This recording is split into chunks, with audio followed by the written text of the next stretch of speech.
The true beginning of AI filmmaking has finally arrived. And no, this time it's not hype. I'm talking about Kling 3. And what you're seeing on your screen right now honestly feels unreal. Just pause for a second and look at this boxing scene. Notice the impact sounds, the camera shake, the way multiple shots cut together like a real fight sequence. This doesn't feel like a single AI clip. It feels like a scene edited by a professional film team. Now look at this crying scene.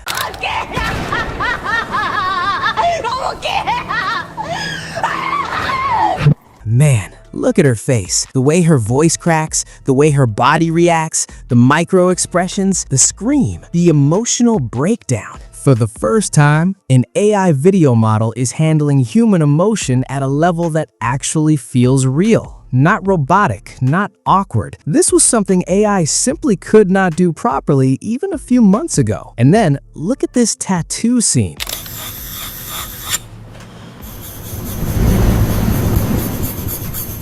Listen closely. The buzzing sound of the tattoo machine, the hand movement, the skin interaction.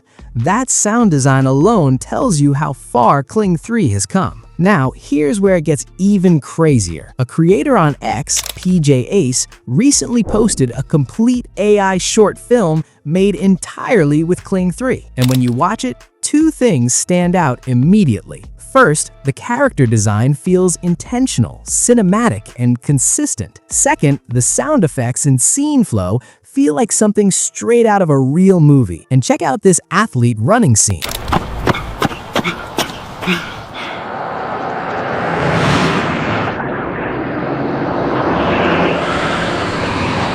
Notice the footsteps, the breathing, the motion. And then it smoothly transitions into an airplane scene. Not randomly, not awkwardly. It feels edited. It feels like visual storytelling, and that level of storytelling with AI was nearly impossible before. So at this point, you're probably wondering, how are people creating movie-level scenes like this with Kling 3? How do you control emotion, sound, transitions, and consistency? And most importantly, can you actually do this, or is it only for experts? That's exactly why I'm making this video. In this video, I'll teach you the complete AI filmmaking workflow, from image generation to cinematic video creation. You'll learn proper prompt writing, character consistency, emotional control, and by the end of this video, you won't just understand it in theory, you'll be able to create results like the clips you just saw. First, I start by going to ChatGPT and pasting a single master prompt, which you can see on the screen. In this prompt, I describe the entire movie scene inspired by Pennywise, but with a twist.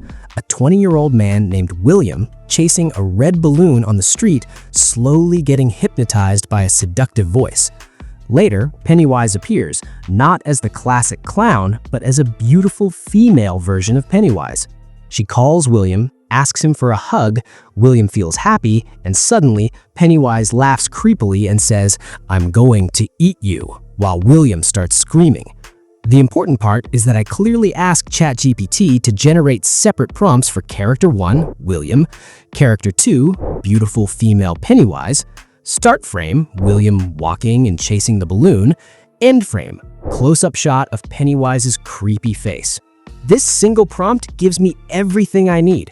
Character prompts, scene prompts, start frame, and end frame, basically the full blueprint of my scene. After that, I copy William's character prompt and move to Higgsfield. Inside Higgsfield, I go to the image section, select the Nano Banana Pro model, paste the prompt, and start generating images. At the same time, I also use Grok Imagine because it allows free, consistent image generation.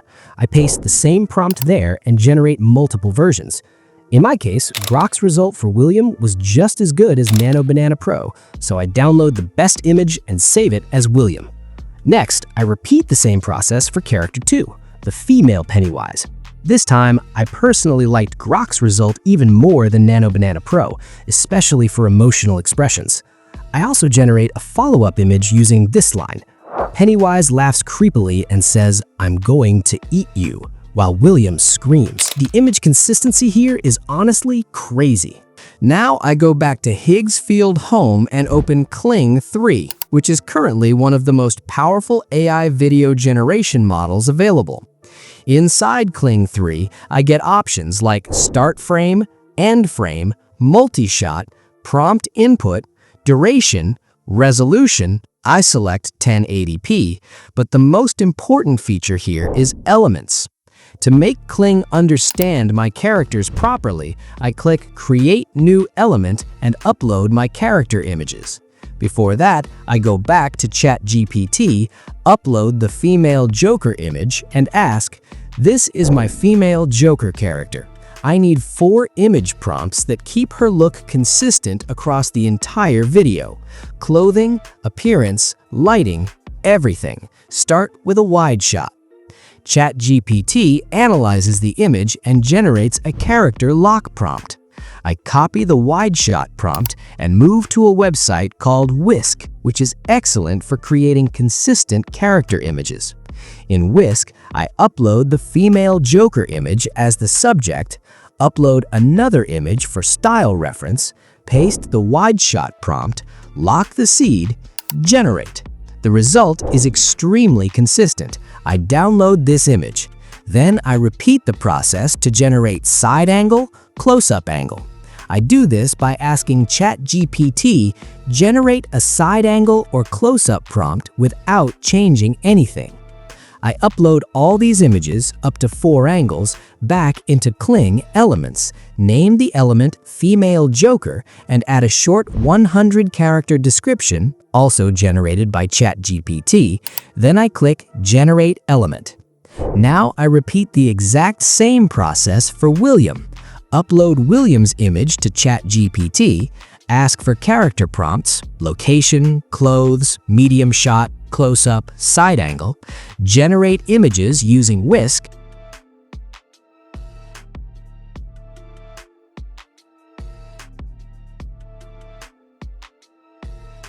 upload them into Kling as a new element named William. At this point, both character elements are ready. Now comes the final step. I go back to ChatGPT and ask, generate the full cinematic video prompt for this scene using William and female Pennywise. ChatGPT gives me a detailed video prompt.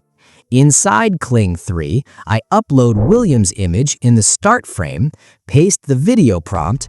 Wherever character names appear, I tag them using @ for example, @William, @female Pennywise. This step is extremely important, otherwise Kling won't use your character elements correctly. Set duration and resolution and click Generate. At this point, Kling redirects to the paid plan, which is expected, but by now you fully understand how Kling 3 works end to end. If this video gets good support, I'll make a complete AI filmmaking course using Kling 3 on my channel, from beginner to cinematic level. Thank you so much for watching. Support the video if it helped you, and I'll see you in the next one.